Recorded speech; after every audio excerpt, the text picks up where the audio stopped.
Alright, so why are things not working correctly? That is a problem. But anyways, everyone, welcome to the stream. Today is the routine. I'm not getting shit done in my own time, so here we are stream. So I've got a couple of things I need to work on that is stream related. And this is one of them. This is intended to be the new thumbnail for the well, basically the standard drawing streams that are the daily occurrence for the channel.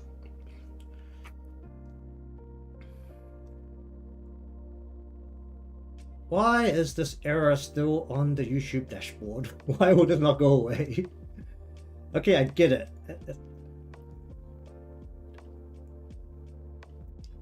The error has been resolved. Please stop telling me that this error is not resolved. Go away.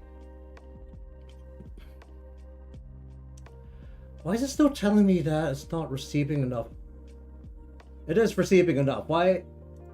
God damn it, YouTube. This is fine. Oh my god. This is fine now. Please stop giving me this error. Why is it giving me this error? That's a problem. Okay, I'm just gonna pretend that error doesn't exist and just continue. But regardless, this does include a bit of an update also to the general personal model that if you saw the bits when I worked on the thing for video assets, recognized as the less aggressively yellow bits of hair along with the shorter bits that stick out, which is also intended to be a update to the general model as well at some point. Let's go like I need a purple color, right? Either way, I want a darker scene for this, so I'm gonna try and figure out lighting again. Hello there, how you doing?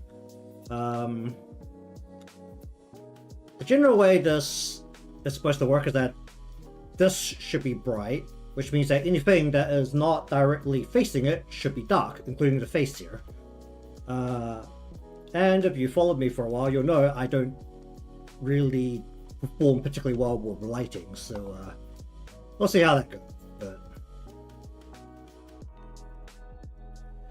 regardless, let me just go and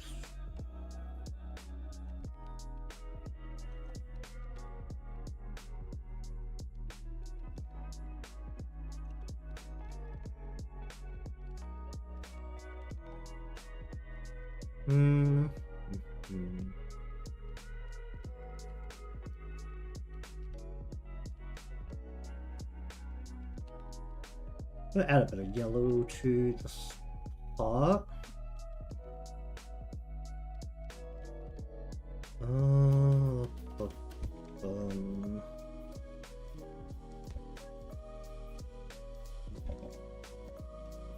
I've had to redraw this a couple times already because the angle is a little bit weird compared to what I usually work with.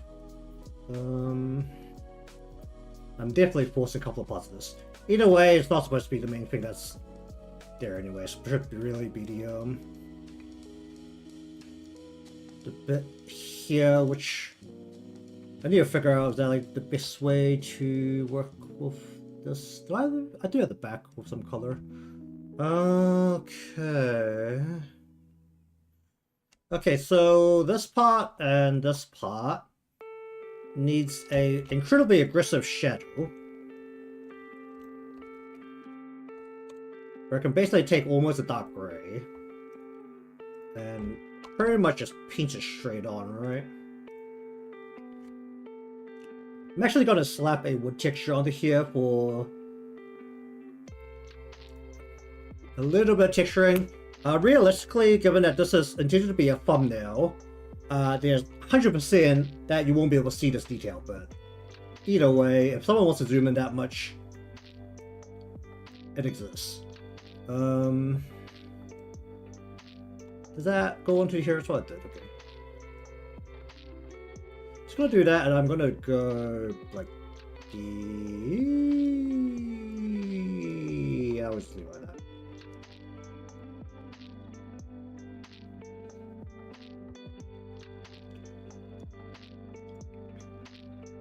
Okay, so that exists.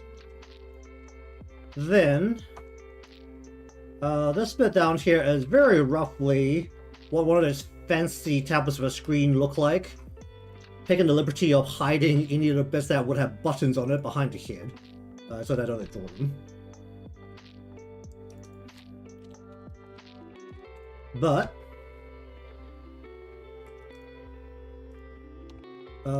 generally speaking, there should be a layer of shading over the top of this that is less aggressive right against the edge of this, which basically means the top part of this should be pretty light. Then, what's a generic screen color? Like a blue, right? Little bit of white.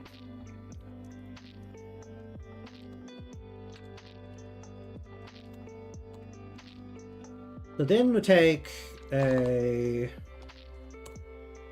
I am also speaking on my ass right now because I definitely don't know how to do this correctly. I'm gonna take a very minor glow and put it along the edge of here. Turn it down a lot.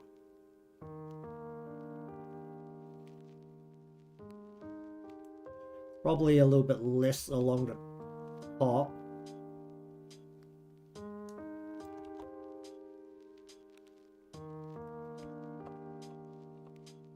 Only at 10%.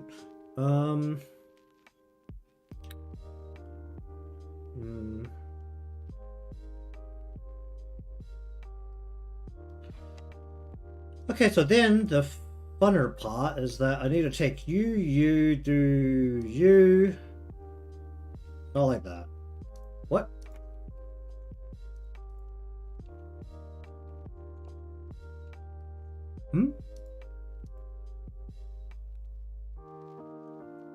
Why is this selecting so much? Why is it also selecting this? I'm not... What? I got the... It's not the line, is it? That should be part of this. That's that. Oh. Did I draw... No, there was a part of that.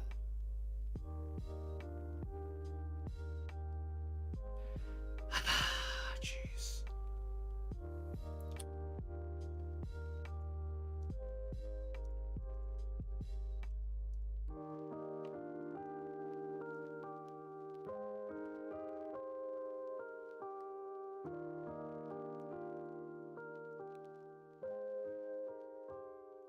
Ah.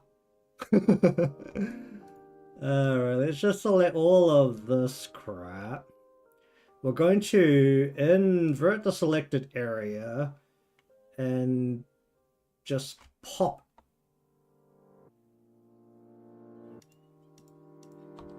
Ah, jeez.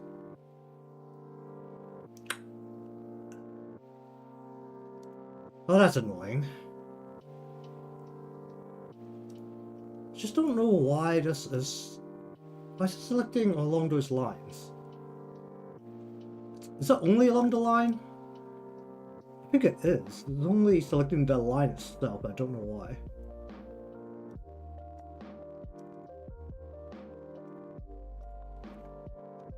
Okay, we're just gonna take an eraser and just go over the top of the lines here and just hope for the best.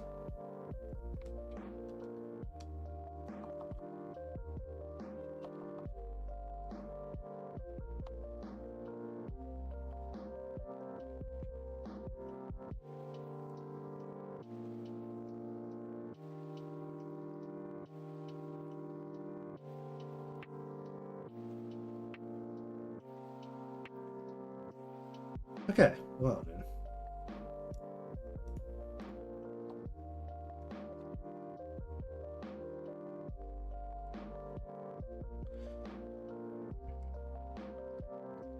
Oh, where's the hair color? I think it's like this.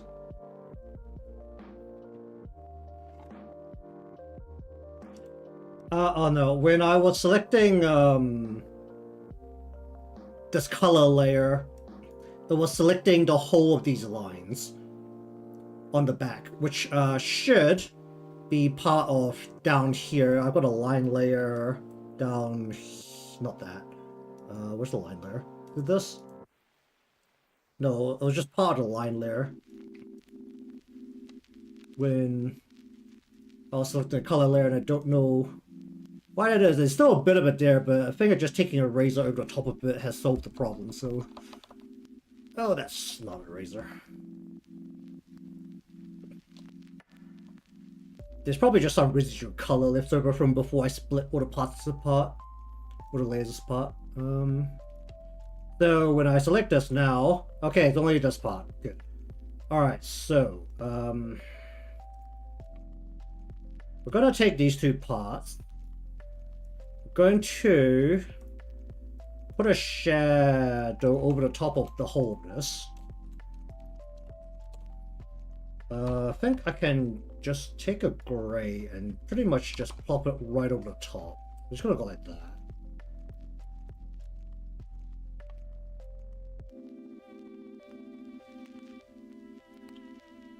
Go darker. Go darker just to make it.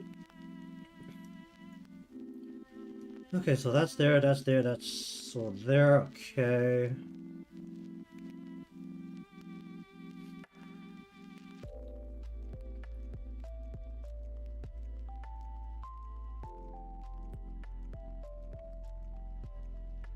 Is that not colored all the way in? It's not. Jeez.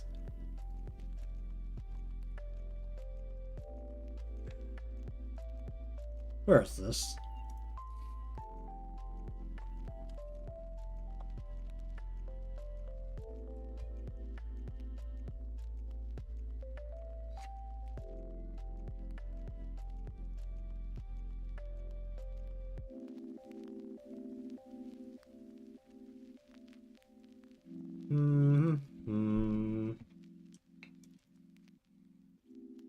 Alright, what the heck happened over here? Why is there gaps here? Why is there a lot of gaps here? Ah, jeez. Ah, don't you just love it when you haven't messed the full bucket enough to make it behave?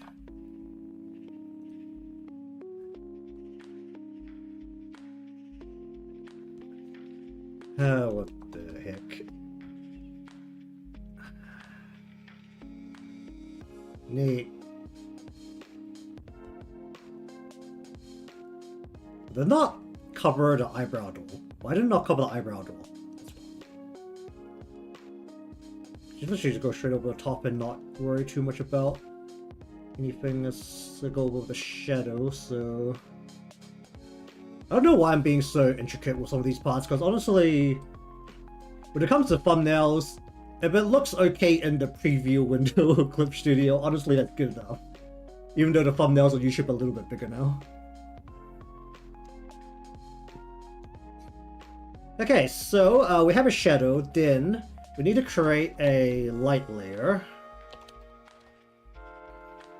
Which effectively is supposed to be a refraction of light against the edge, if I understand this correctly.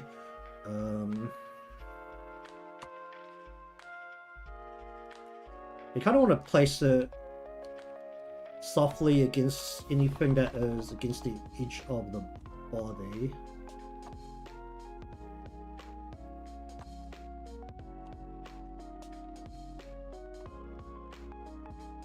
Turn this down by a lot.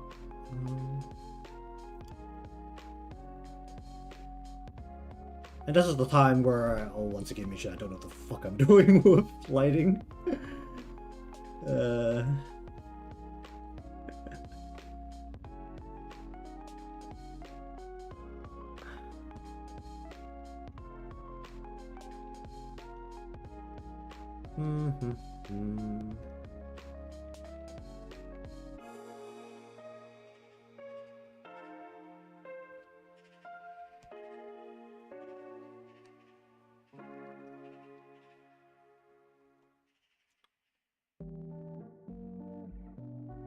Can I do this with... No, I can't because the iris is there. Oh, how can I deal with this? We'll put all of you into a folder. Folder.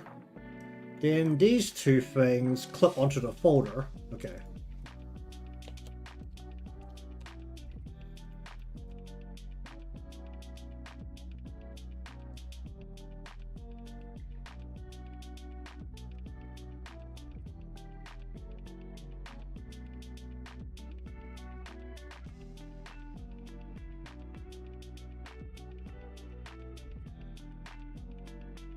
What do about that? Maybe like...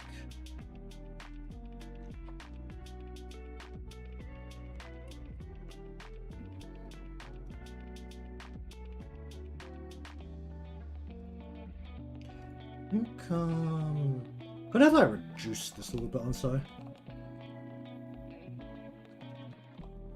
Let me just copy paste that so I have a layer of that. Then go...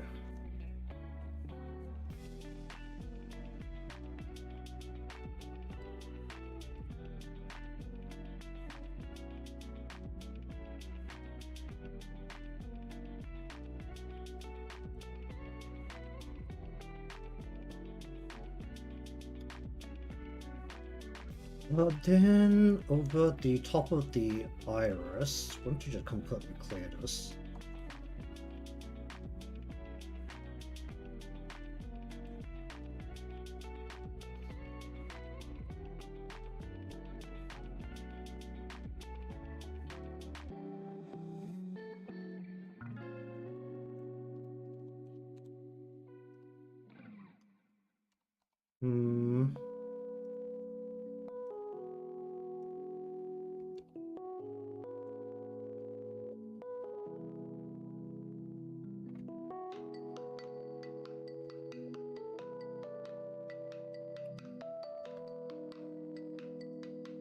Just like little gaps in the coloring. Ah, jeez.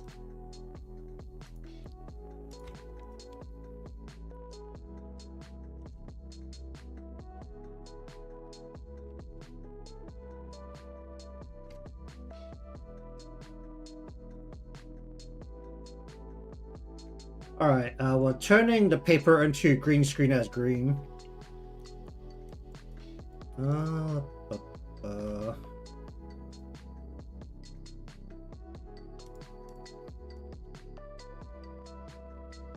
I've let myself get pulled into the madness, which is playing Wuthering Waves.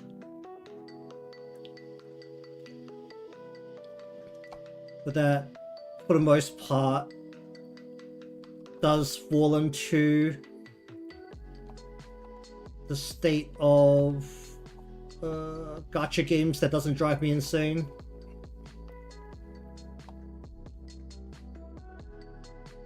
What other games have I actually played recently?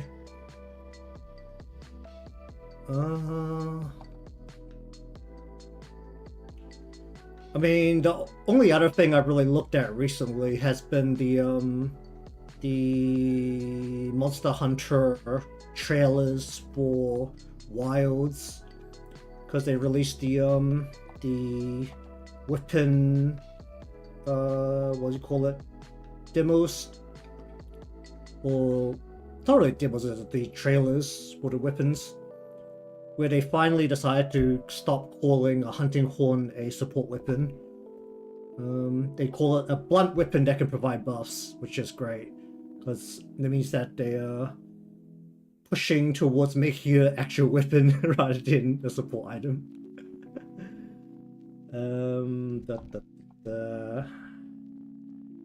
Oh boy, I really needed to green screen the crap out of this before. There's so many gaps in the color. There's a lot of gaps in the color, holy shit.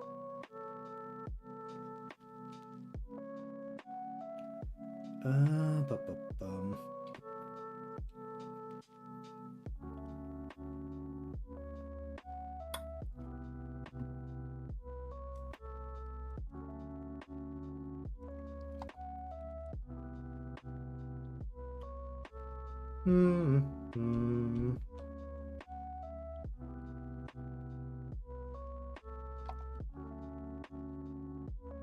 a part of me that feels like I'd like to play more games, but I do still have like part of like the I call it an occupational illness from back when I did more gaming stuff on YouTube, but it feels really bad to play a game and not record anything.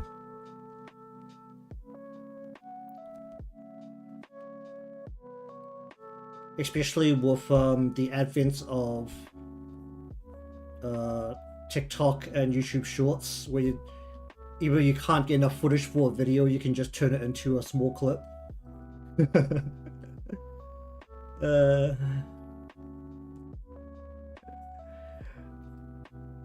Sometimes I feel like it's actually hurting my ability to enjoy some games.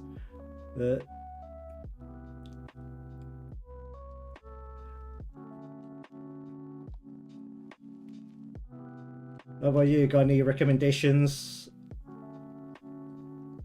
I mean, I'm still following game releases somewhat just to see what people are talking about, even though the general news from the game industry right now is what was it? Well, the hottest news right now is that all of those what you call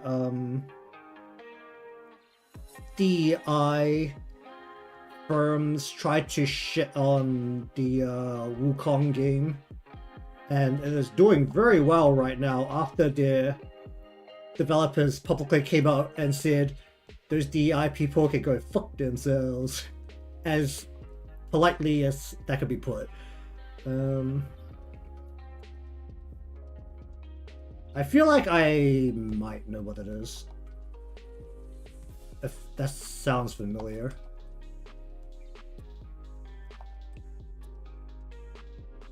I haven't really touched any like new games recently, I'll be honest. I basically don't touch anything.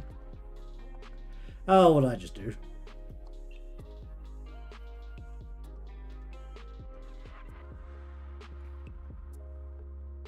I just watch people play the newer games nowadays.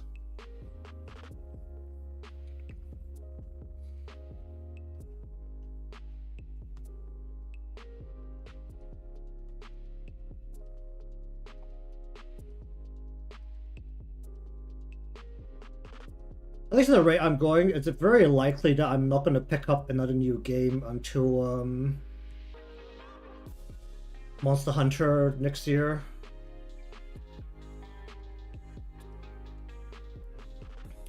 Early 2000s Cartoon Network. So what's that, like, what's early 2000s Cartoon Network? That was what? Id and Itty, I think, was one of them. Was it Kids Next Door?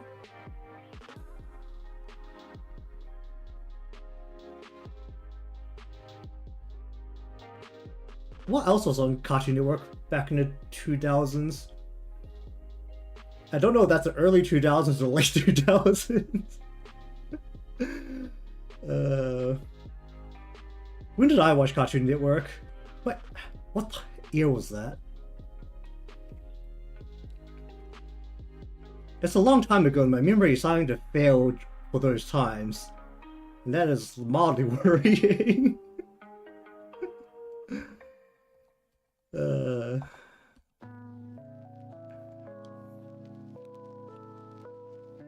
My life as a teenage robot.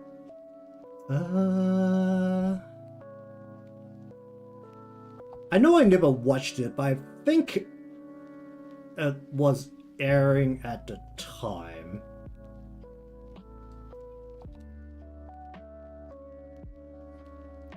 I will admit that when it came to cartoons after school, I was a SpongeBob kid.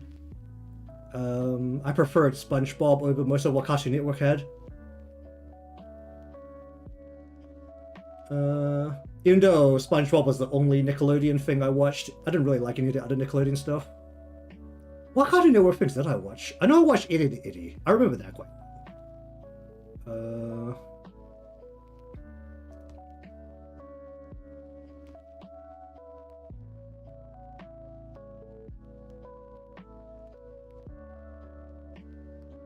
I think I did watch a little bit of was it Codename Kids Next Door, which is why I still remember a bit of that. I mean, I feel like I definitely saw My Life as a Teenage Robot in the schedule, even though I didn't watch it. Did I erase things over here? I totally did. Give me the blue here.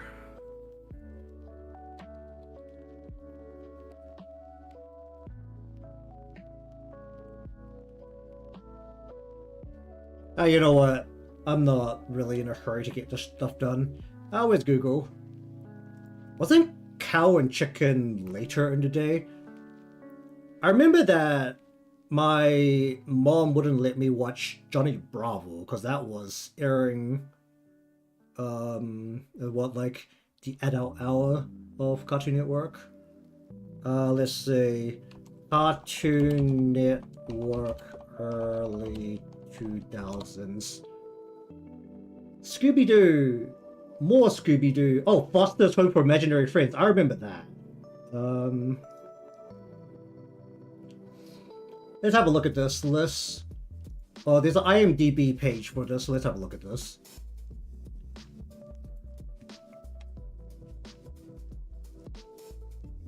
We're gonna be more casual today because I'm really not in a hurry to finish this stuff.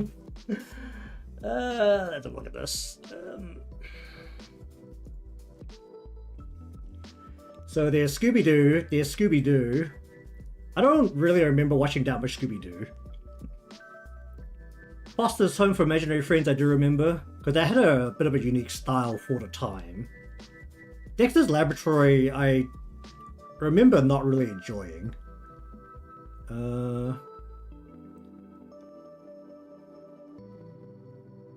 I think I watched a little bit of Powerpuff Girls, but I felt like that was...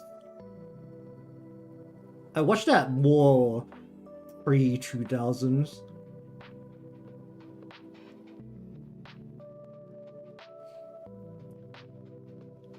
Courage the Cowardly Dog.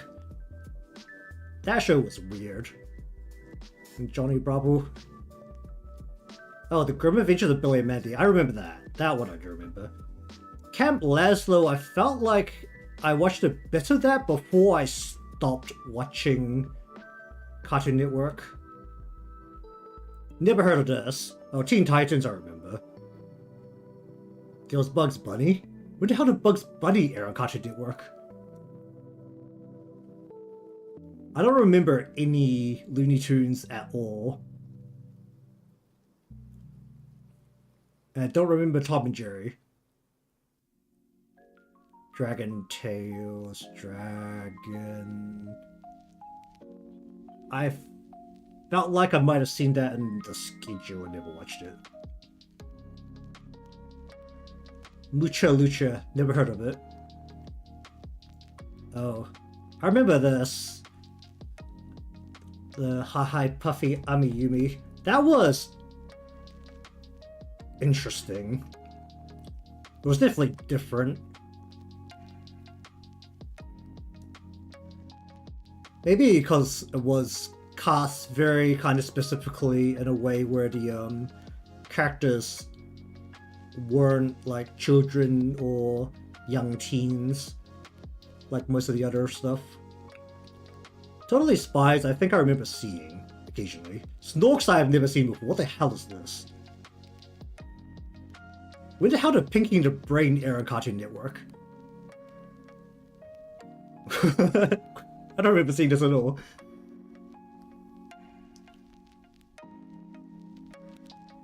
Yeah, I think I've seen some of these. Cow and Chicken's not even on here.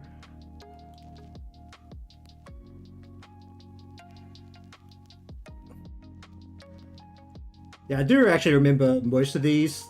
At least I have an image of most of these in my head.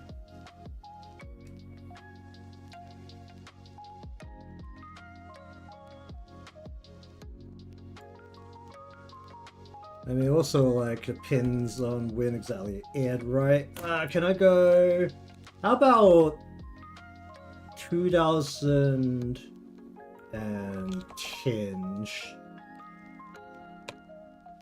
They have a list for that as well. They do. Oh, there's only top 10. Is there a list?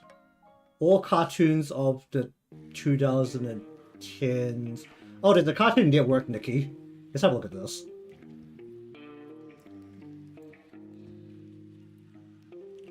Let's see. Craig of the Creek, never heard of that. Regular show, I've heard of that after the fact.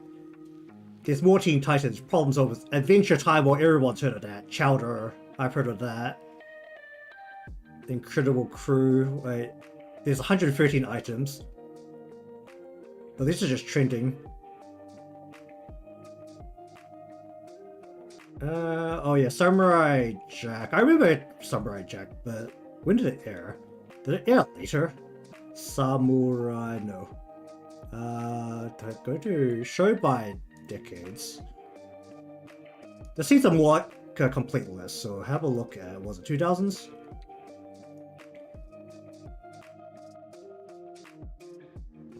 The mini Dark Souls. Hasn't that been pretty popular recently to make a Dark Souls or like a Souls style game?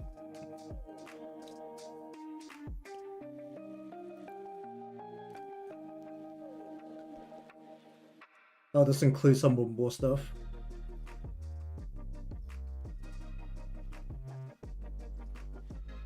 But like, that's wasn't there a other game that was made recently that was like vampires that was absolutely horrible? Was that like a year or two ago now? I mean, if it's an indie game, then I would at least trust it. If it's a AAA game, I would question it. You know what? Let's have a look at this. What is it? Blood? Do I have to hashtag it?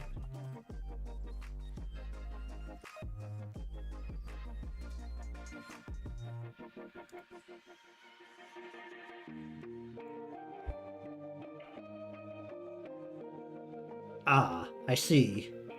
Yeah, that feels like a bit of Cartoon Network. What's this, like, twin stick hack and slash? You know, the recent reviews have been mixed. You know, that could be a bit of review bombing.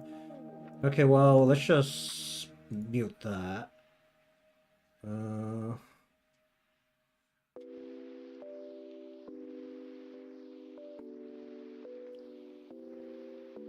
Oh yeah, that feels a lot like Cartoon Network.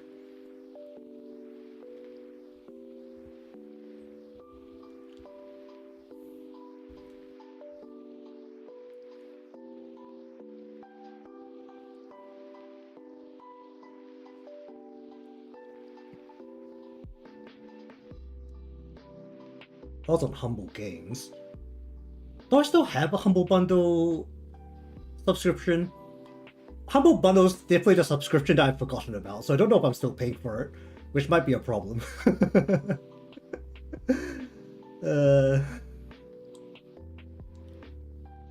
If people talk about this.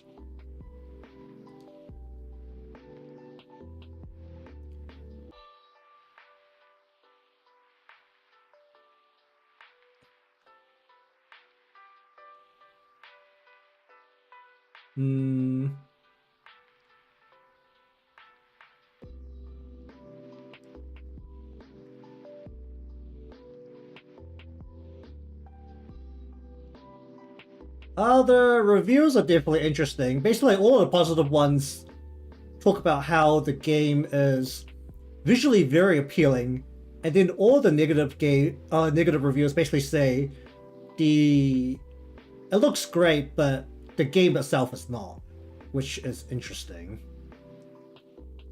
I mean, I'm like super paraphrasing everything and summarizing it all.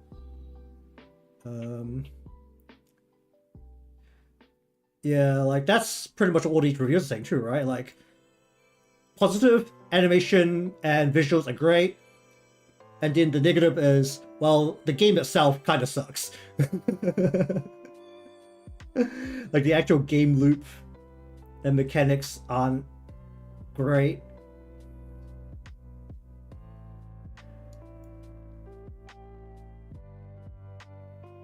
And there were like what this was like talk about. I mean, I'm presuming just based on this reveal here that it is what you have at least somewhat open world esque having to walk to quests and that there's no quest markers, which in this day and age I think is almost reaching the point where it is criminal to not have it based on how simple it actually is to implement. I think is the biggest problem. As well as like, all you need to do is calculate your player position to the target position and then put a marker in that direction and that's it.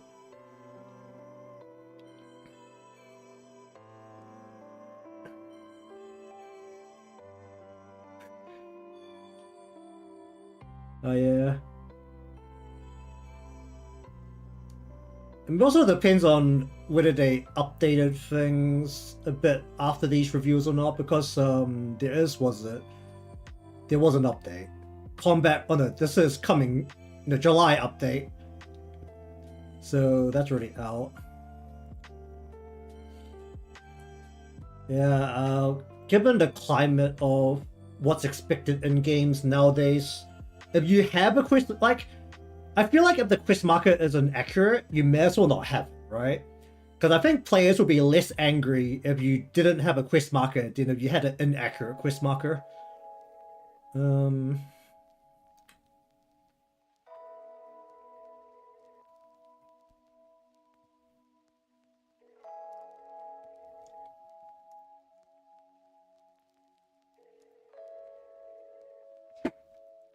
Well, at least that's how I feel about that specific game mechanic these days. What am I doing here? Oh yeah, I need to figure out how to make shadows happen.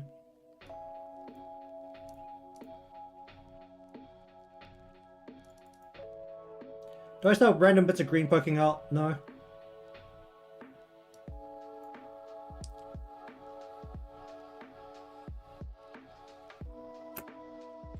Okay, so let's see. I'm going to just yank out a...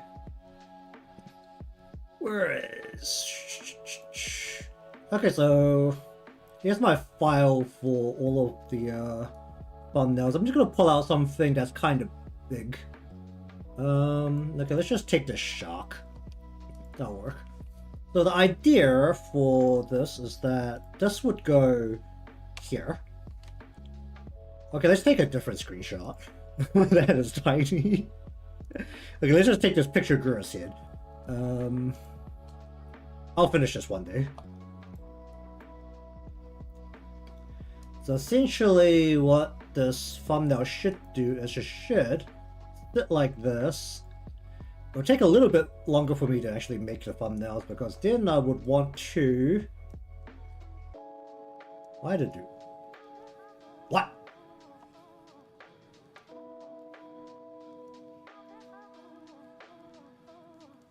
Flatten this against the thing here.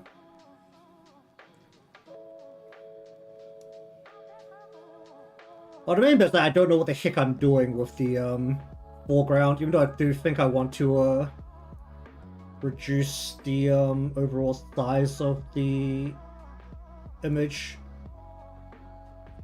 Kind of flatten it out against the orientation of the tablet, which honestly isn't just bent over, so why is it pulling in both sides? Is it supposed to pull in both sides like this?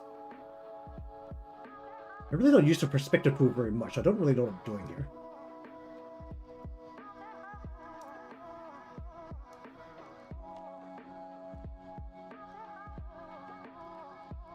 I know how to play around perspective in Live GD. I really don't know what I'm doing over here, though.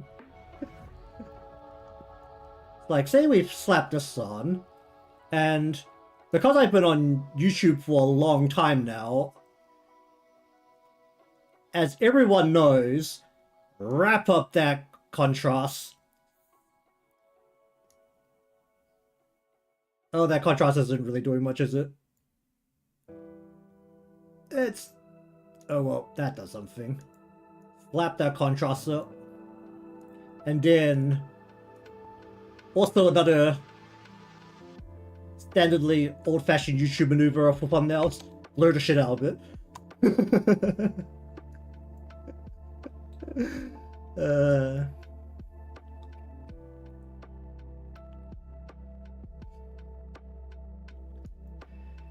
And then I need... Do I still have it here or do I not have it? Alright, I need to reduce the size of this overall. You need to be... How big is this supposed to be? You need to be 640. 360...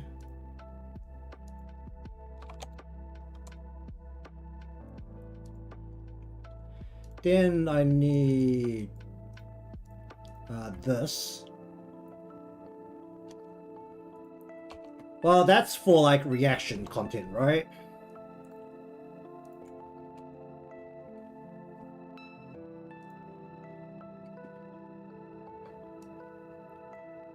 I mean, I do have, let's see if I can find it. Back when I did more stuff on the old YouTubes, I do have this.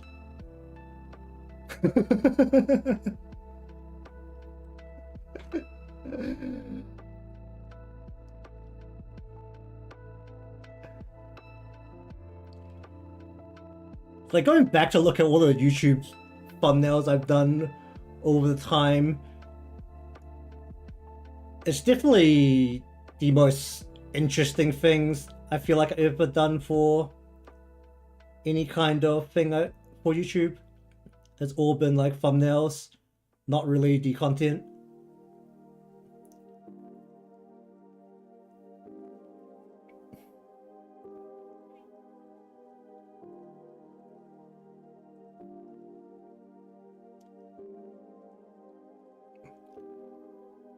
What a weird ass thumbnails I have.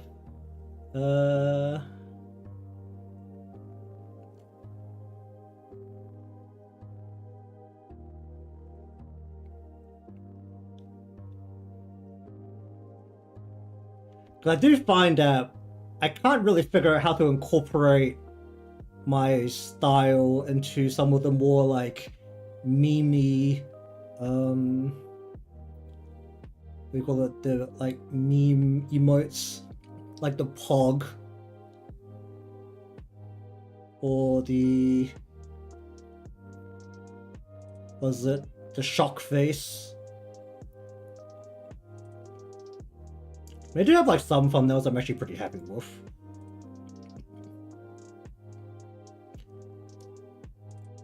I mean, there was like a couple of good ones I felt pretty good about when I joined the train of doing horror games for Halloween one year.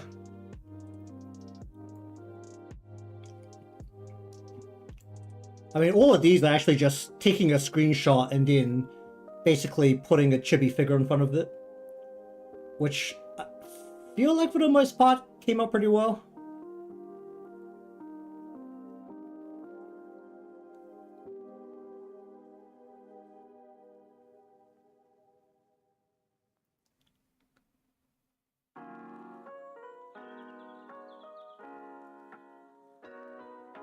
You know, you look through my thumbnails, you can actually tell that the style gradually changed over time. The last time I did a lot of thumbnails was Pokemon Fusions, because that was the longest series I did on YouTube when I did gaming streams still.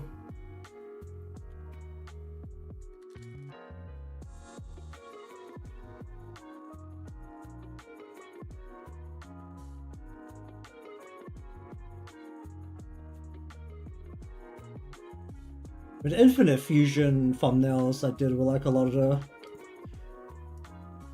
of my favorite thumbnails.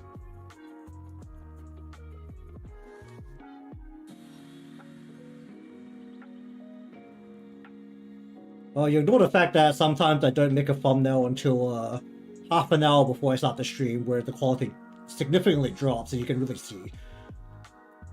I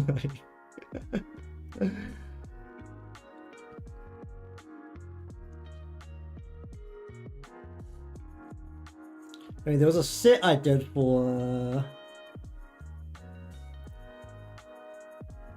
Left 4 Dead when my friends randomly said that we should play Left 4 Dead for about a week, very randomly. So I have like 3 Left 4 Dead videos.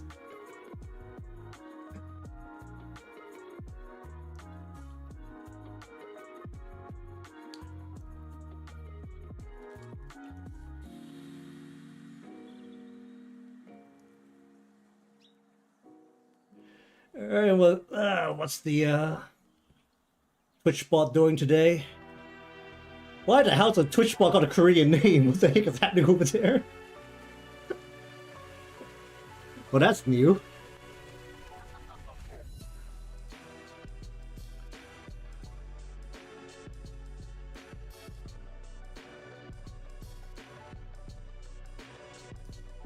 Either way, this still feels like slightly the wrong angle, which is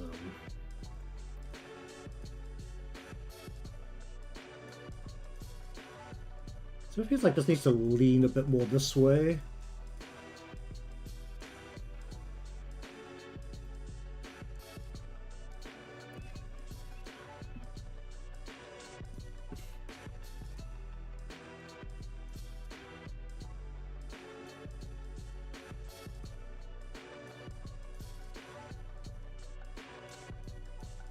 I guess the other thing I don't know if I want to add to this is would add a hand with a pin, just like in probably.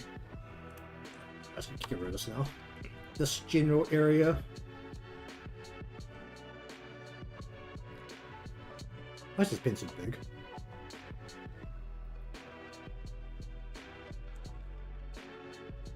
What would it even be like? Like maybe just have a hand that's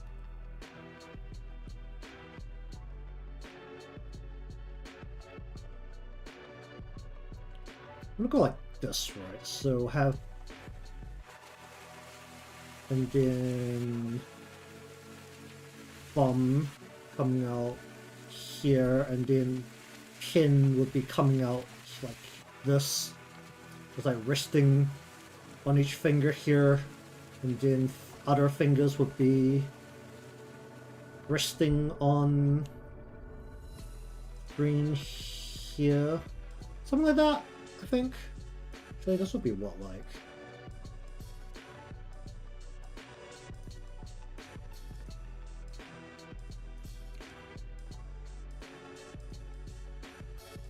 I don't know, that's like too big or too in the way.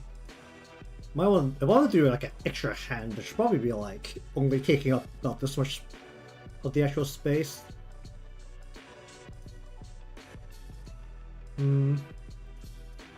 All good.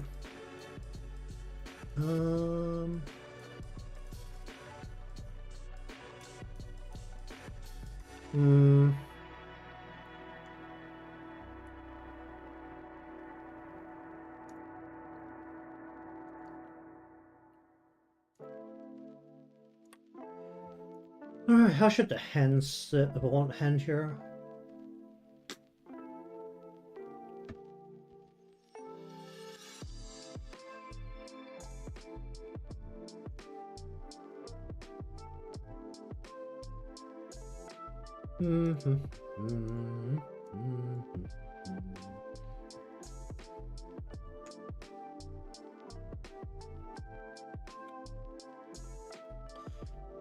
Okay, let's say we have a hand like that. I could just do this a separate layer, can't I?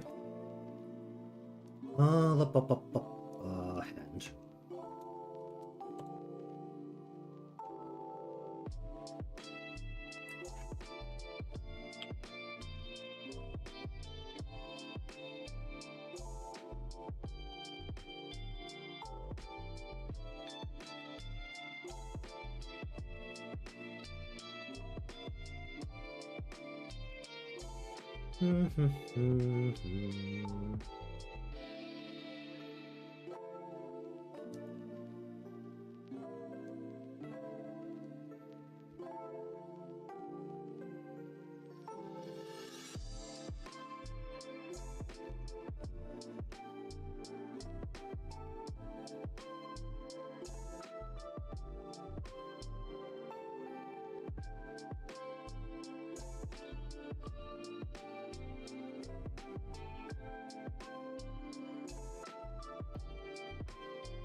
That's a giant eraser.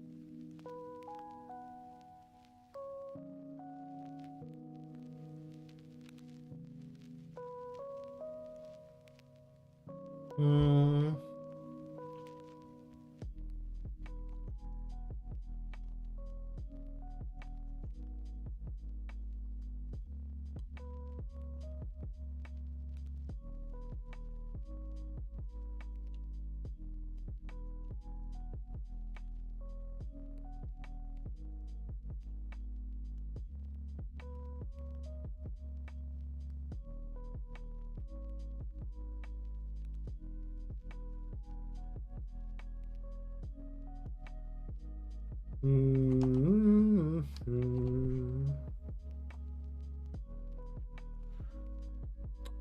Ah, bum.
I kind of want to put the pin over the top of here.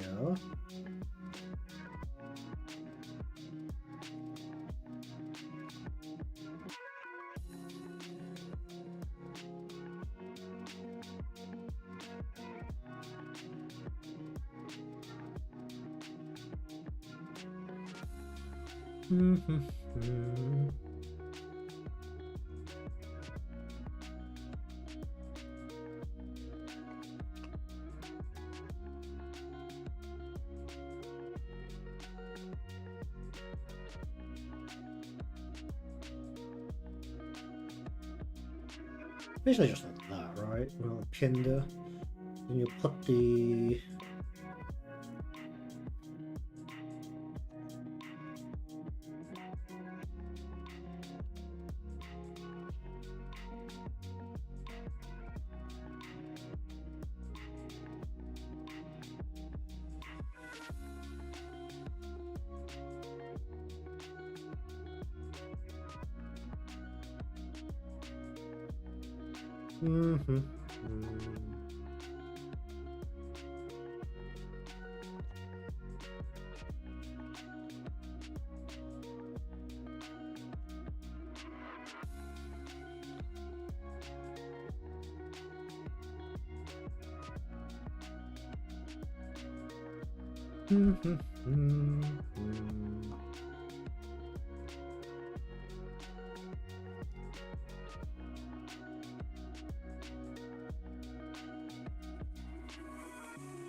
Well, that's not a terrible handle effect, that just kind of sketched an actual really bad wireframe. It really isn't that terrible. Okay.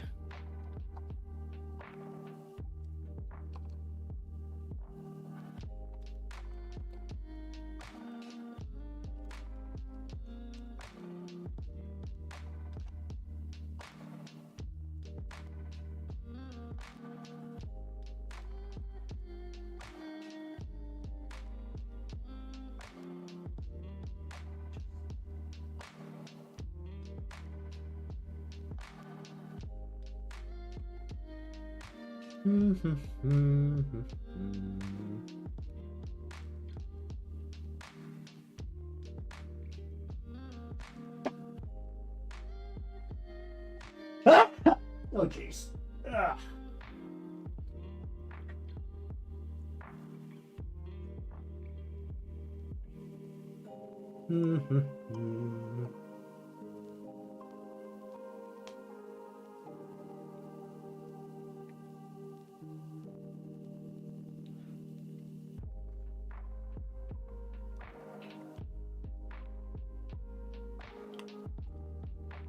Look, this should maybe be more.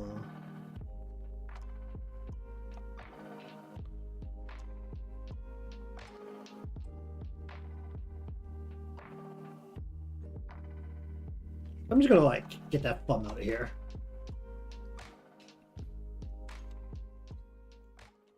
It kind of looks weird if I don't have the thumb though. Also, the pin's big. Very big. Oh dear.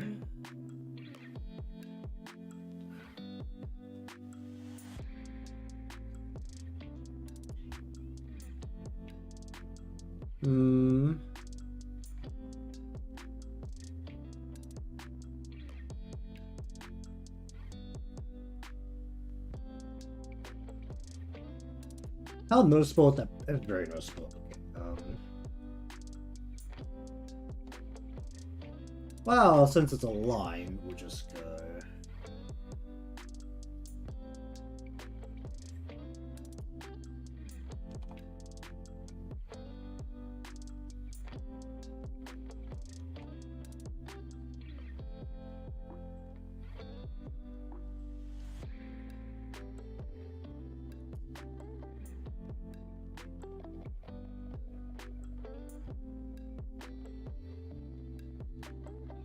Okay, let's bid.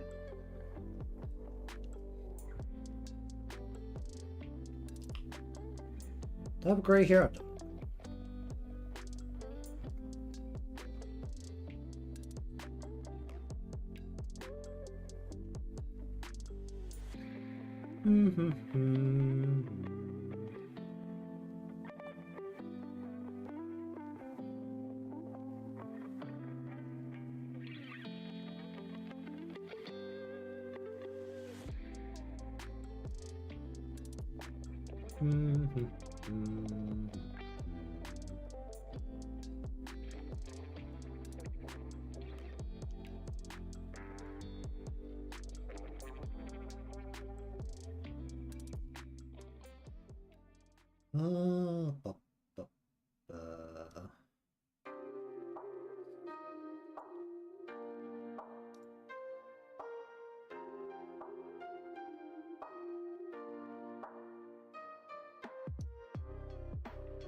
Bu- bu- bu-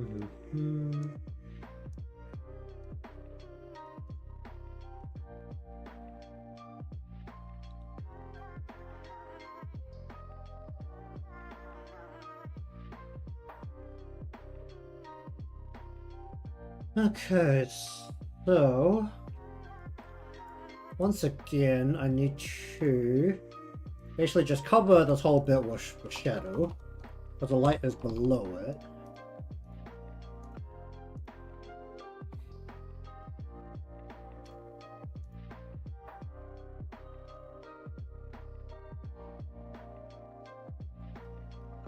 And then all of the bits were right against the light.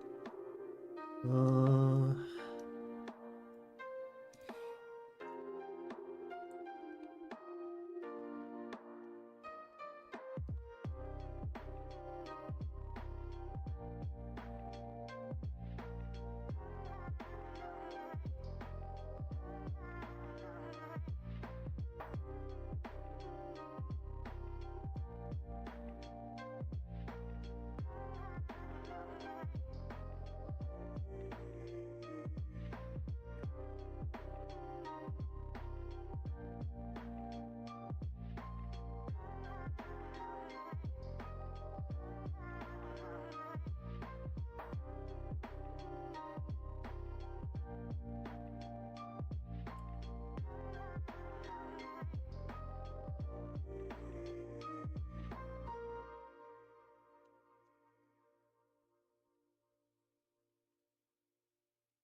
Hmm.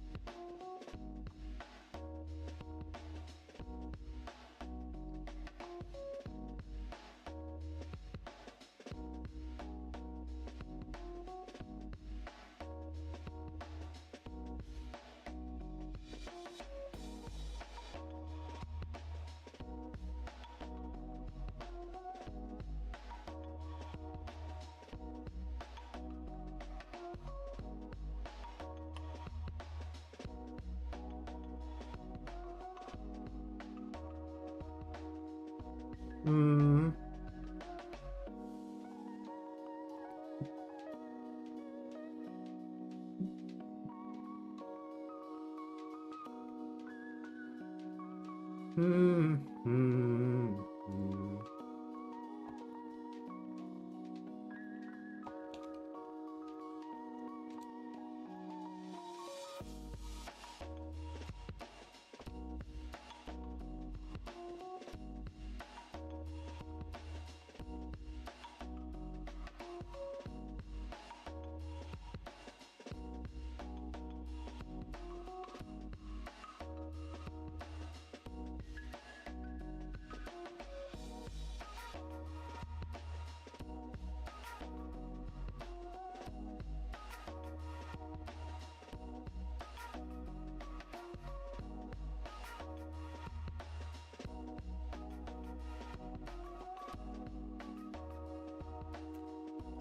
Oh, call it that, I guess.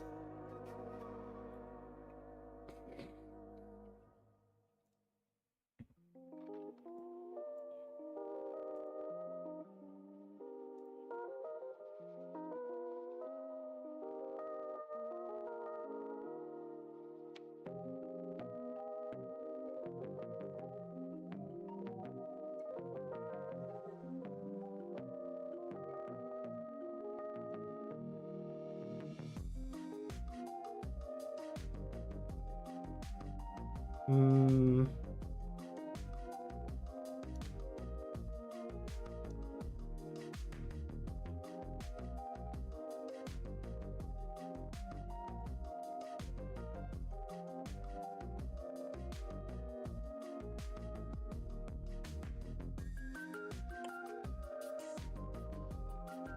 Hmm.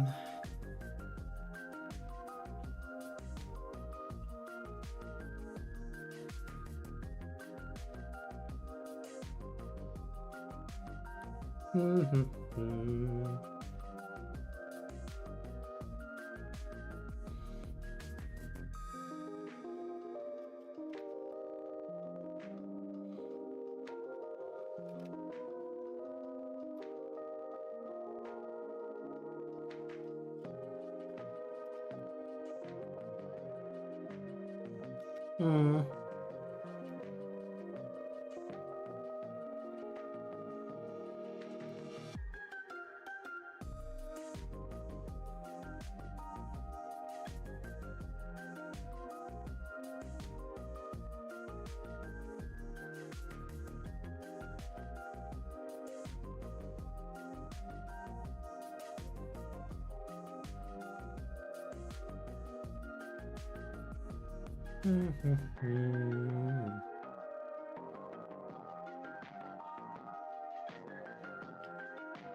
Hmm.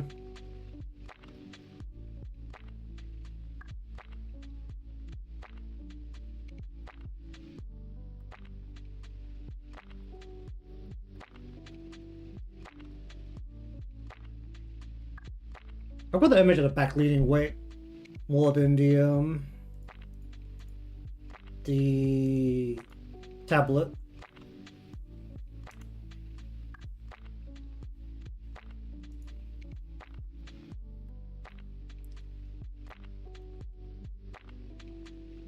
Hmm.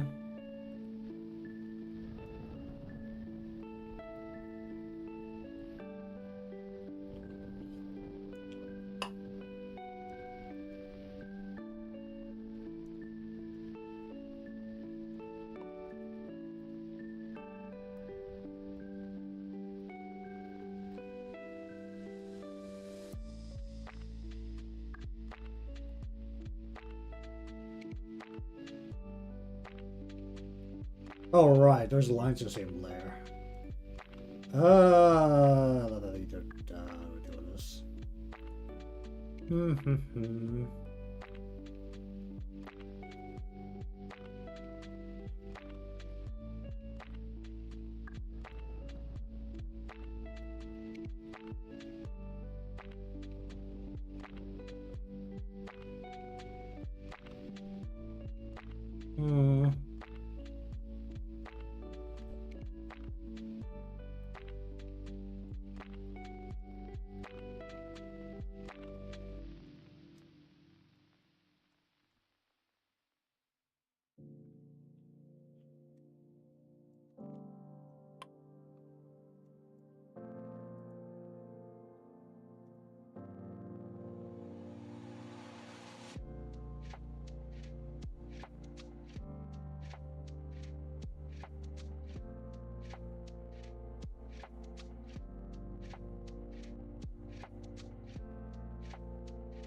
Hum.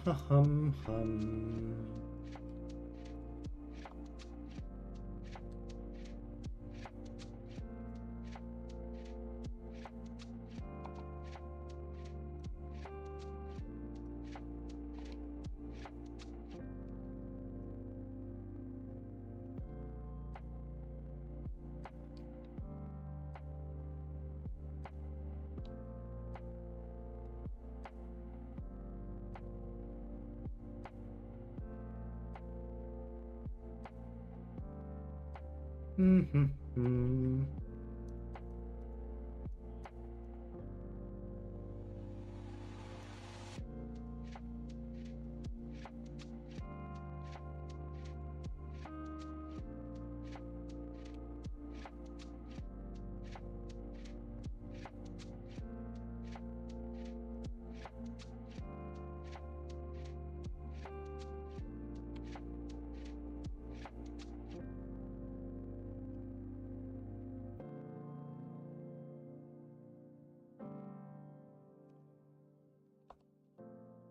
Mm-hmm.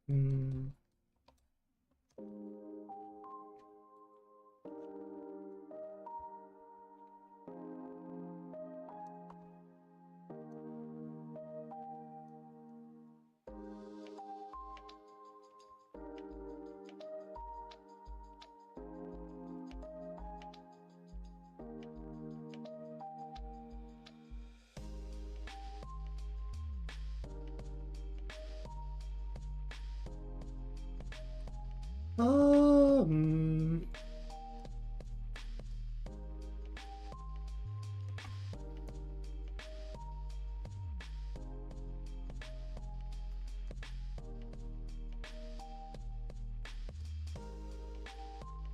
Mm.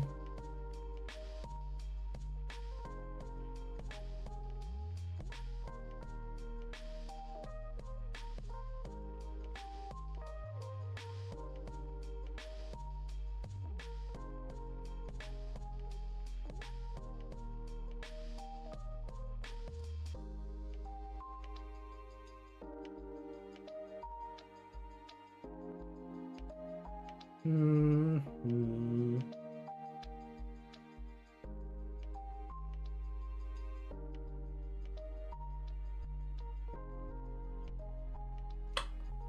Mm.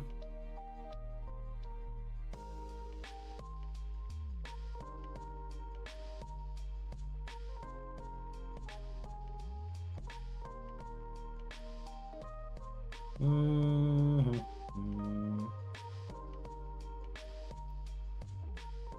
Oh, let's see.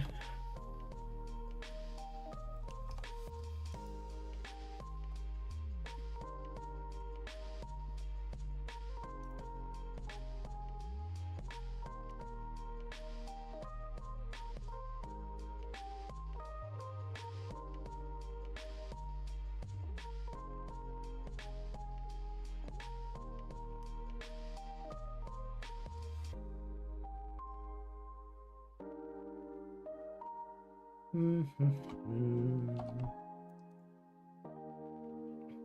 Alright, just end up. What back was out?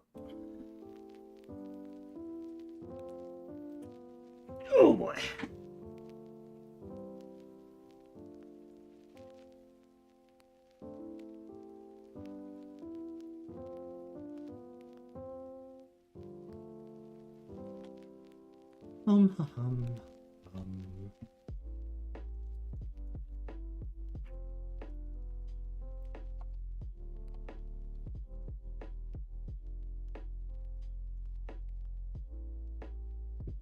Um. Hum.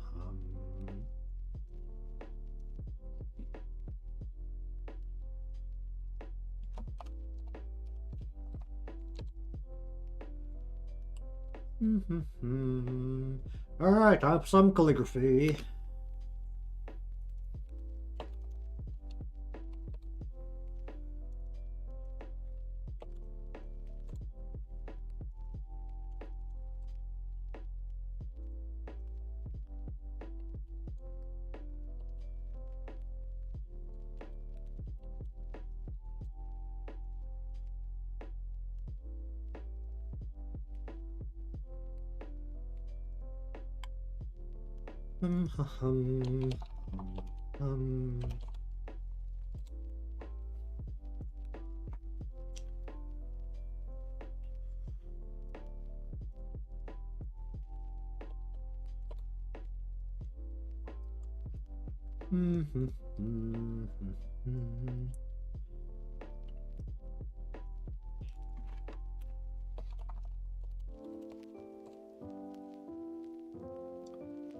All right.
Probably should actually be just about a bit bigger.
Hum.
Hum, hum, hum, hum.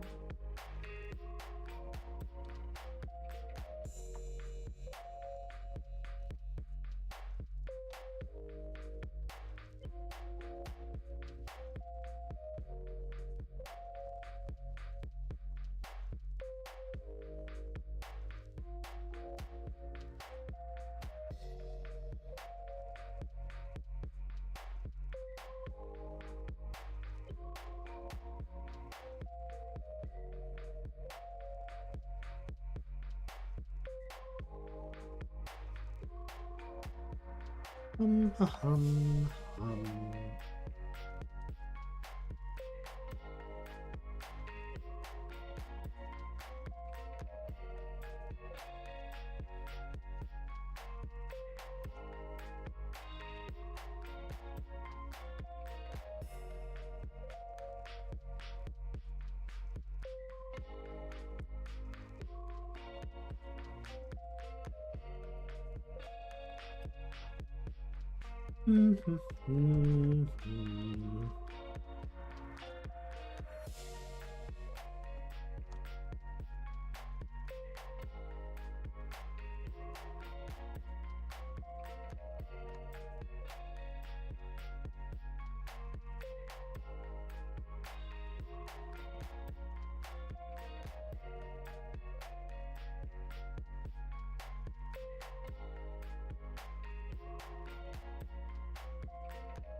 Hum, hum,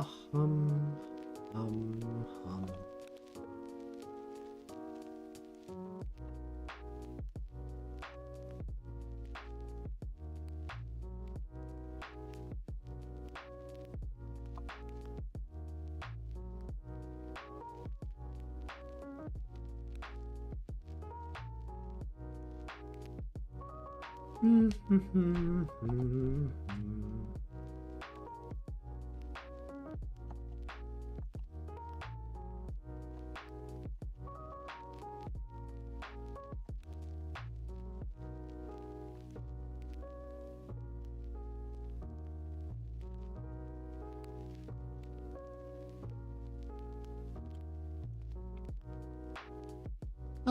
Not too much. Slapping on some actual titles onto the top of where the thumbnail would be with some very bad calligraphy.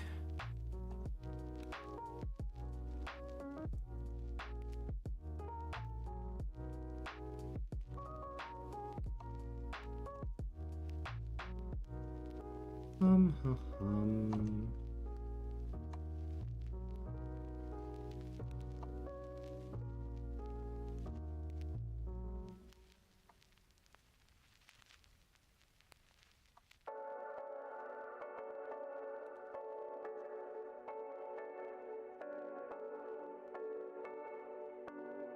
Oh dear. Oh, that's becoming very slanted.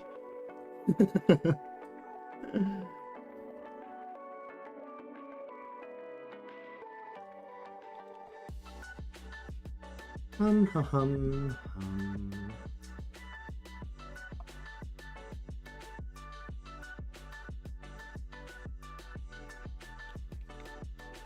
Oh jeez.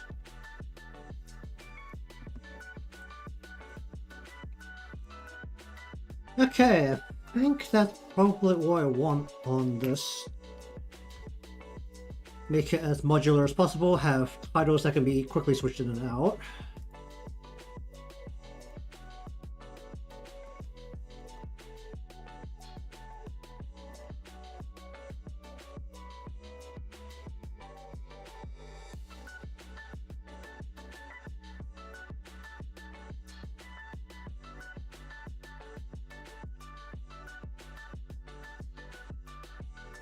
Okay, the text looks readable enough just looking at the preview window, so that should be okay.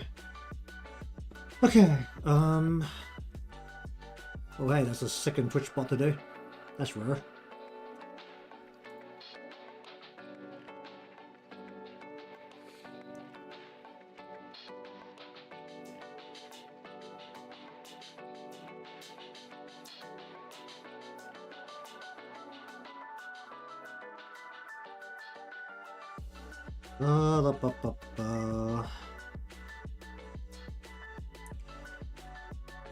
Okay, do I have anything else that I want to just mess with right now?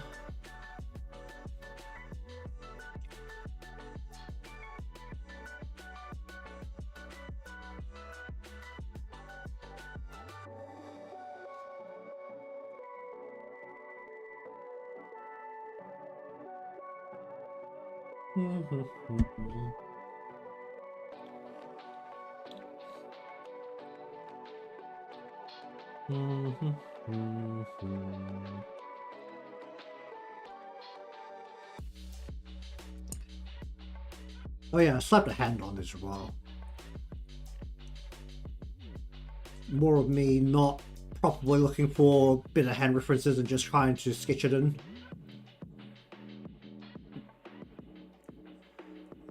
Okay, so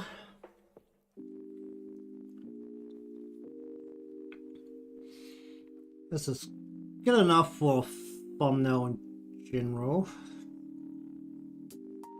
What else do we have?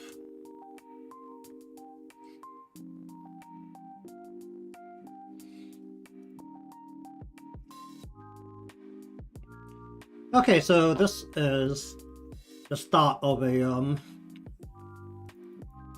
another update to the model because it's been about 6 months since I've had this model. And as a standard procedure at this point, there's some new stuff I want to try. So here comes yet another model.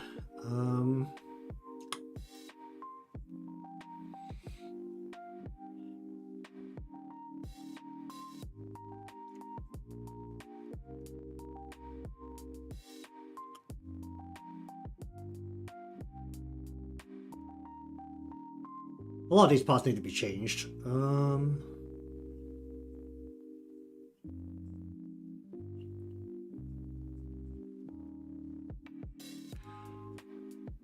What was I doing with this? I actually can't remember.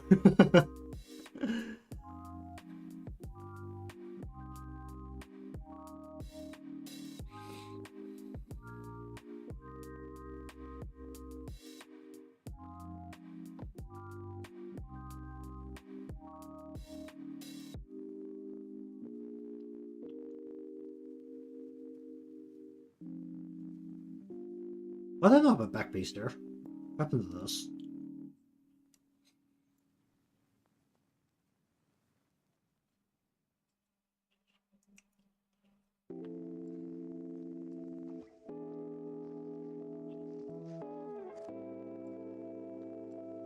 Oh, what was the spot?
What was I working on the last time I worked on this? I actually can't remember. Oh dear. Indeed. That's pretty normal, isn't it? It's the bit that kind of defines everything afterwards, so you end up feeling really pressured to like make it right.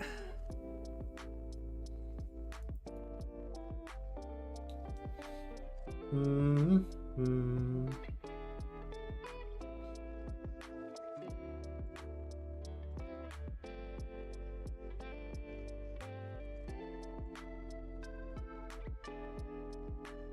This whole plot will be changed. Hmm.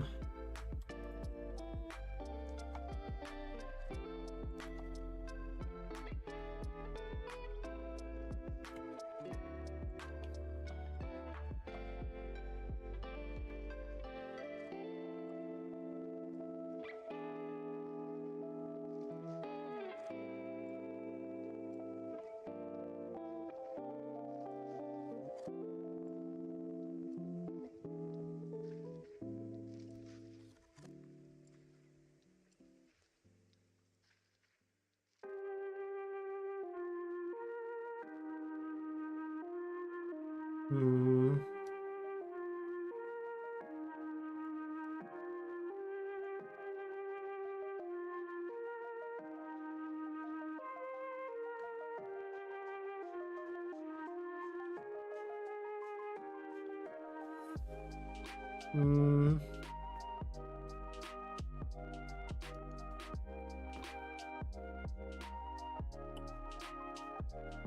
Hmm. Hmm.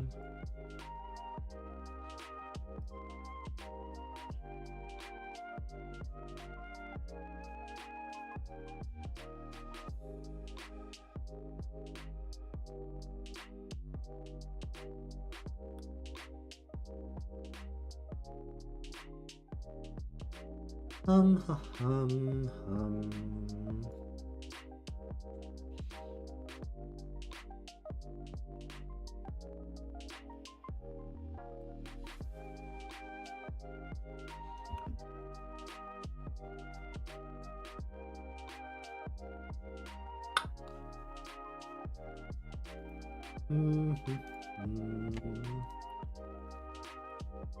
How's this about to go?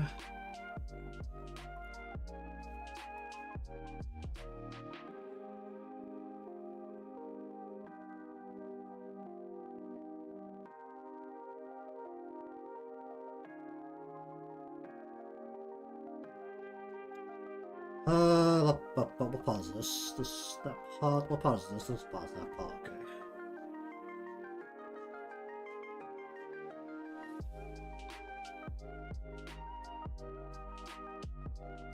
Hmm.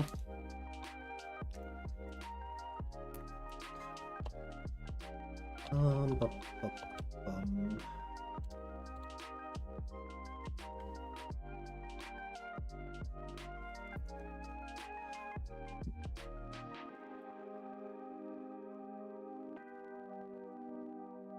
Hum. Hum.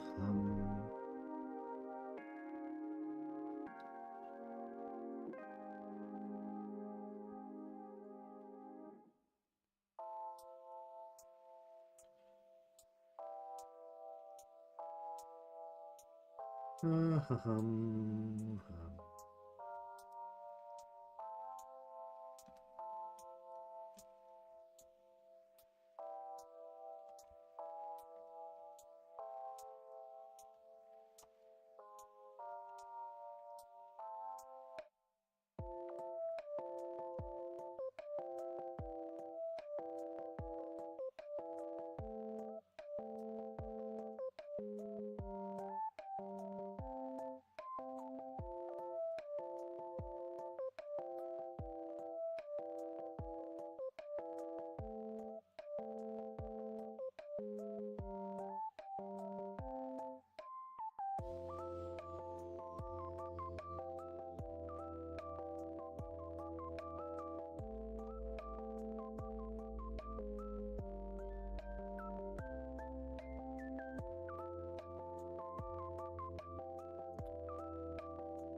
Hum. Hum.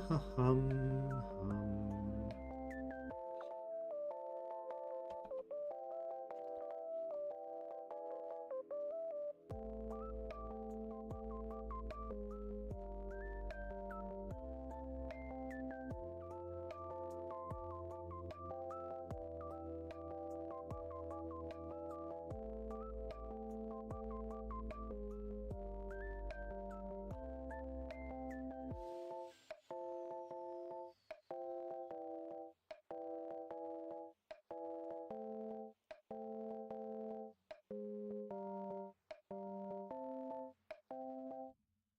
Ha hum.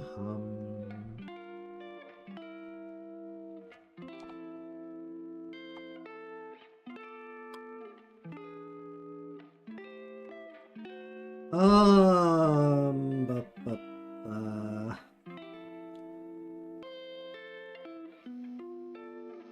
Animation. That also matters a bit on your background, though, doesn't it?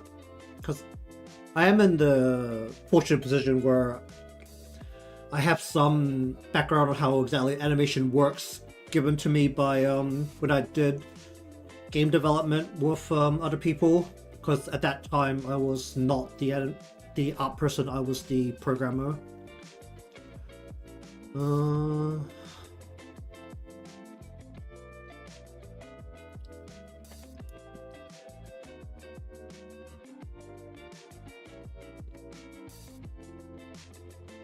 uh,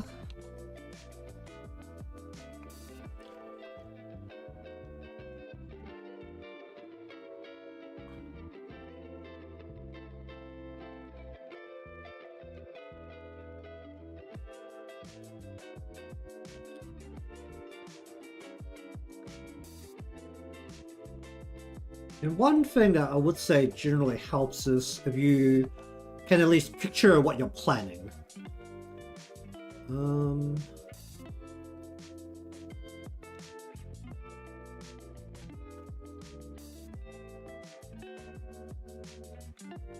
Generally find usually when I have animation that I can do quickly, it's because I have a good plan for how it needs to move. It also depends on what kind of animation you plan on doing. Because the actual animations I can do are actually quite limited, because I can't do traditional frame-by-frame animation. I don't really understand how to draw each frame.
Boy.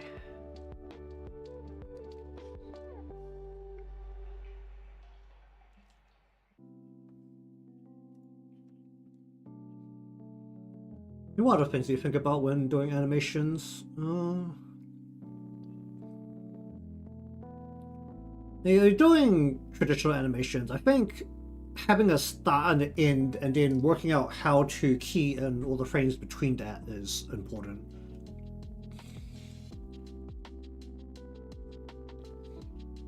I mean, I think an animation plan is usually pretty important in general, because it probably helps a bit more that I have a logical way of thinking.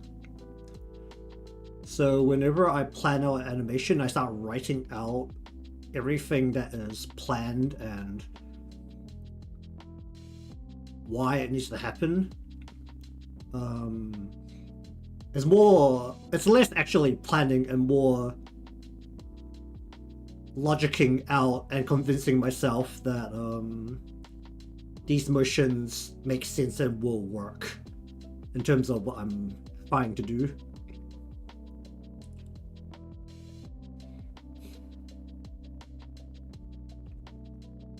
Which is actually surprisingly similar to how I do programming. As my friends like to say, I write way too many comments into my code because all of my comments are based on convincing myself that I'm doing the right thing. And that what I'm doing makes sense.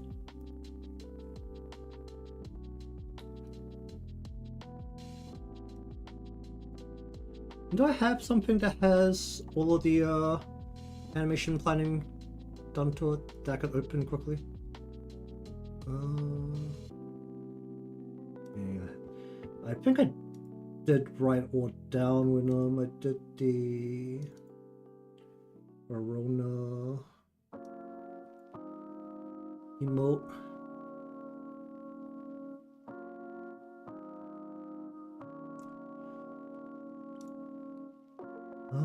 Where's the motion plan?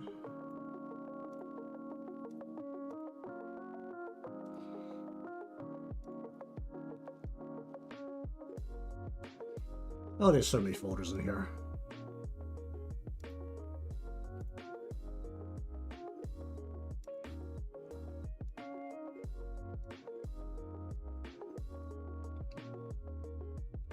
Yeah, because whenever I do a motion plan, I kind of mark out everything that I want to do, and that's usually done during the sketching phase. And whenever I do that, usually for anything that's a little bit more complex, basically things that I can't just super wing it, especially like for the Arona and the Plana emotes I did before, because the perspective had to change and there was more motion. It was more written partially to help me think over, given that this was a live 3D animation, how parts exactly had to be separated.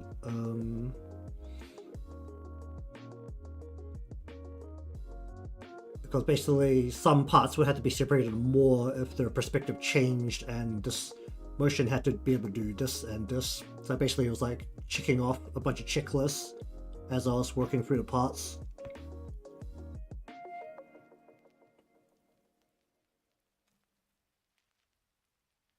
At least that's how I usually work through the start bits of animation as the very basic step.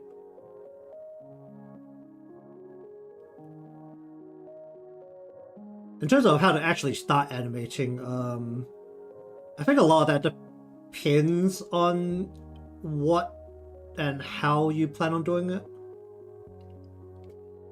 Like what's your tool and what you actually plan on doing.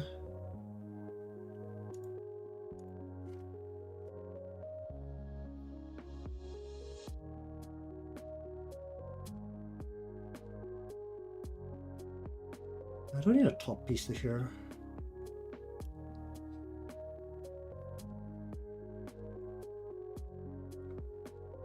I think I do.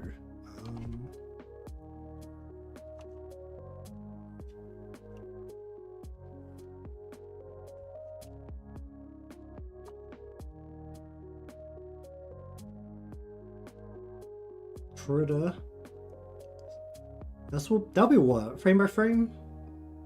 Like you actually have to draw each individual frame. I mean, that'll be similar to what the what you can do with Clip Studio's animation tool, I think.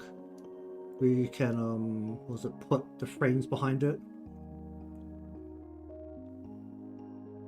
Isn't Blender more for 3D? I mean, I know I could do like it has animation tools, but I always felt like the core of Blender is 3D. Like, if you're doing 2D animations, you don't really need Blender.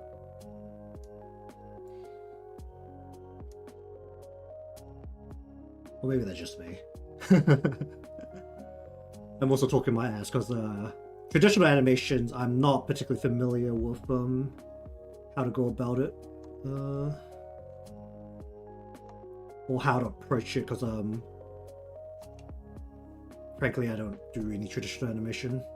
Even though if I want to do some game dev at some point, it's probably going to have to be sprite sheets, which is more traditional.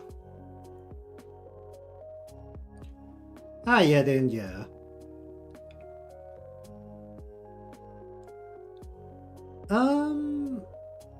I mean, if it's 3D, then you would have to learn how to work with the skeletons and how to keyframe the skeletons, right?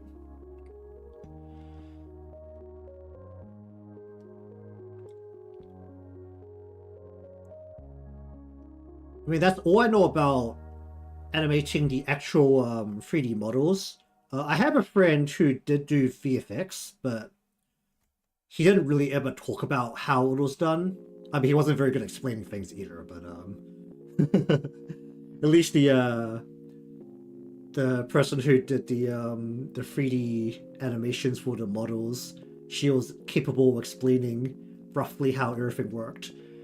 And also that stuff is just more accessible online in general if you like feel the need to learn about it.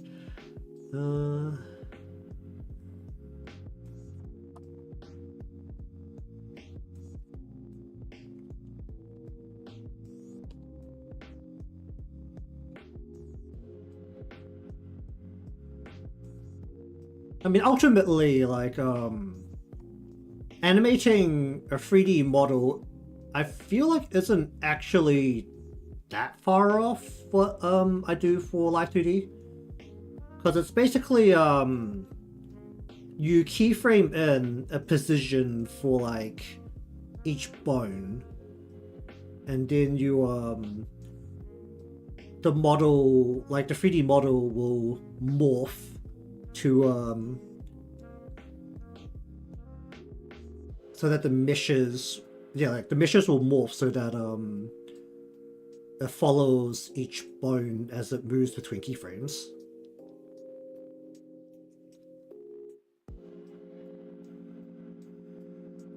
So I guess like the main bit will be understanding keyframes is probably very important. What the heck am I doing here?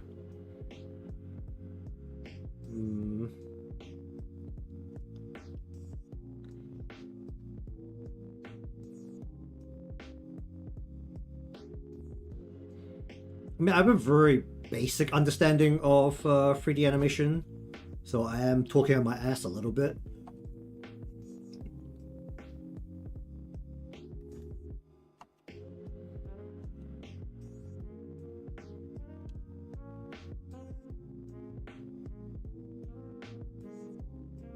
Let's see.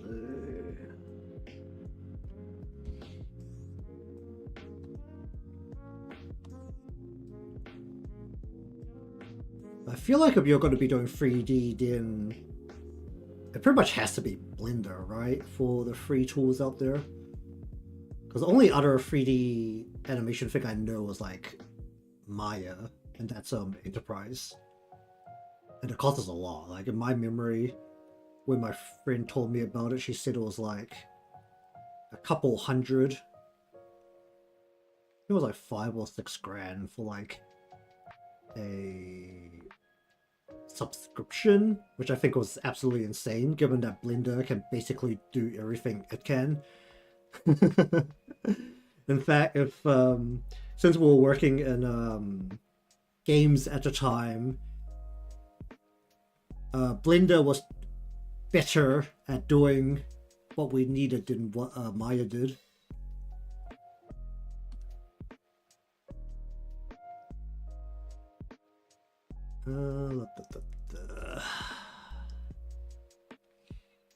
How else is gonna morph?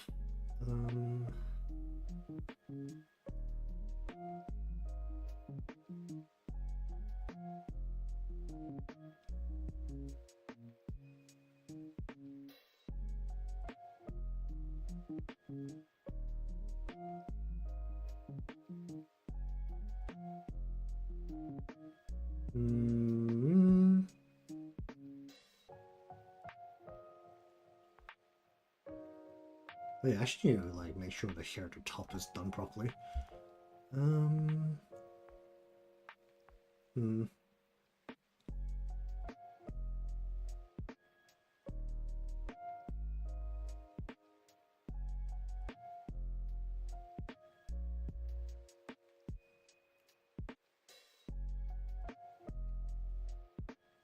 That's great. I think I'm just gonna leave this here for today. Don't really have any direction for what I'm working on for this right now.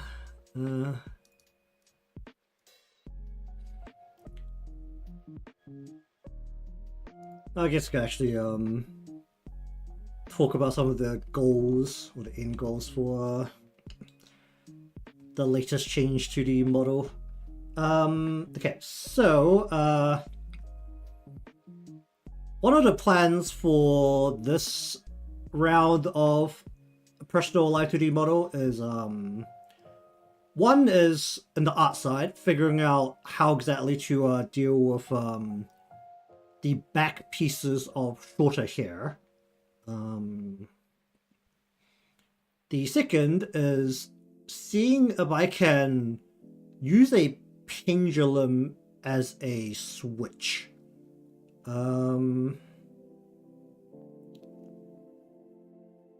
Which I don't know how feasible that is going to be.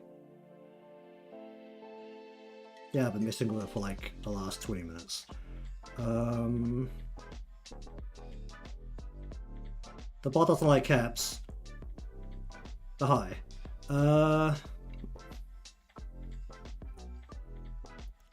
So the plan, actually I should draw this out because it's probably easier to explain it that way. That's a bit small. I didn't really look at how big this was. Maybe just like make this 2 times bigger. So I was thinking of seeing if I could basically have a motion where you'd have, say like you had move, oh no, let's just call it move A. So you'll have the 3 points. So let's say that you have a supplementary motion. So for those unfamiliar with how I do the motions in a Live 2D model, a VGA model specifically, I take the input, so that, let's say this is, let's just change this out. Let's say this is hit A, or hit X. That gets pushed to, so let's take, we say hit X is at 1 at like positive max. That gets pushed to an actual hit turn function as a physics parameter, so this would then lean the pendulum at an angle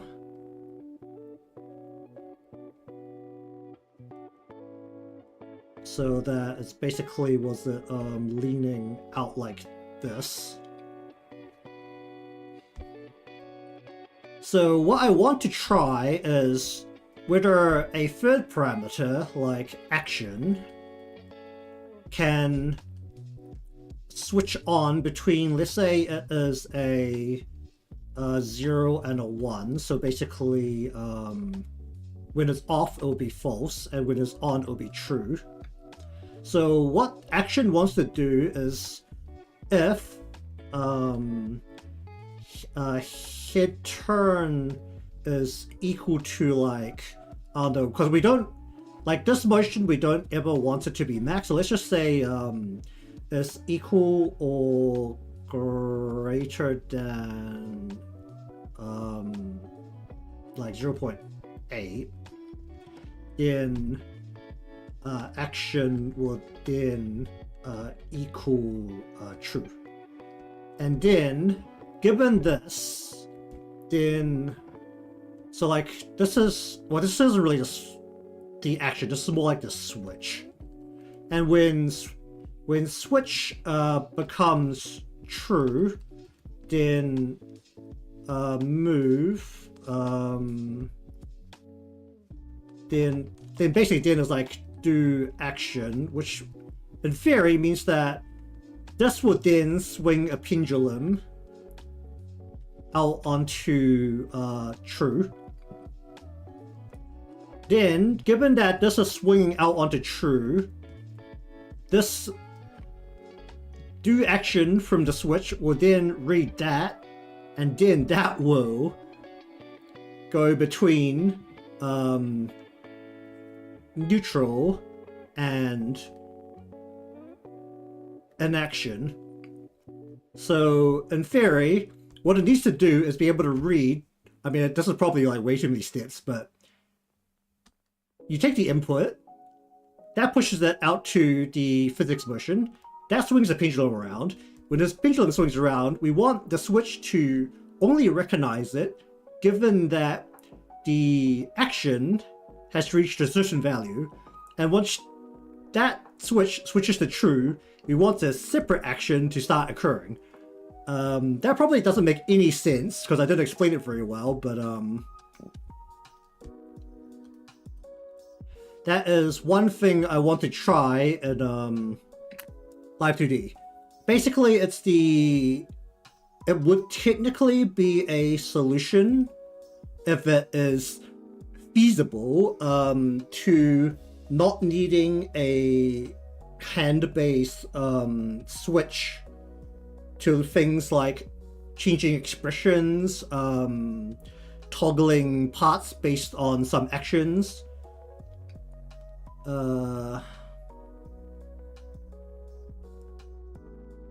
Well, that is the theory behind it. I haven't done research yet on whether someone has succeeded at this. Basically, hands-free switches in Live 2D for face tracking. Specifically face tracking, not extra things like... Because right now, the most hands-free way of doing this that, at least for the indie scene for VTubers, is to use the hand tracking in VTube Studio and doing a gesture which is hooked onto a switch. And once it recognizes that you're doing the hand gesture, it'll flick that switch and then it'll do your toggle. The theory behind this is that it will basically read your motion, flip a switch, and then switch the thing immediately without anything extra apart from the standard face tracking. So let's just say at the more basic level, I'm going a little bit over time and I should shut up to let people sleep, but let's say you have a expression change. So you have expression change. Let's say a part that's usually not tracked, one, because it's not very accurate, especially with a webcam, is your brow form. Let's say that if the brow form is recognized as 1, I don't know how it tracks, I never check it because I don't use it, then toggle expression. In theory, while you could already do this, the problem is that if you don't have a switch that only flicks when the pendulum is already swung all the way in, is that if it isn't tracking accurately, what actually happens, actually I can just show this.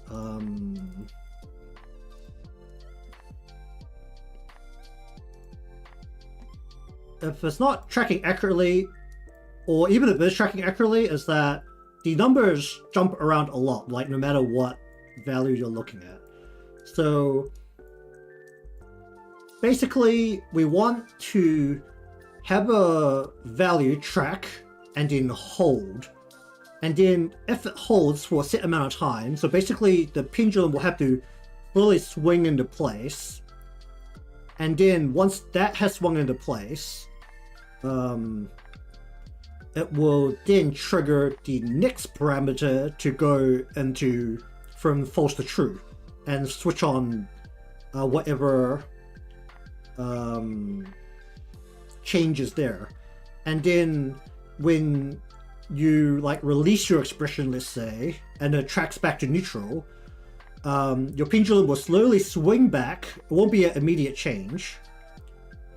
And then the pendulum that is telling the expression to be on as true will only follow the switch pendulum as it swings back after it's already swung back. So the change will not just flicker on and off, in theory. I'm just gonna presume nobody followed that, but that is the logic behind it, and I should probably actually try and test it to see if I can just finagle the live 2D physics pendulums to see if that's feasible. So you know what, actually, there's the plan for tomorrow. We'll mess with the live 2D physics and just see if I can make it do what I wanted to do. And if I can make it do what I wanted to do very quickly, then that's one thing, but if I can't, then we'll struggle for 2 hours and that'll be fine.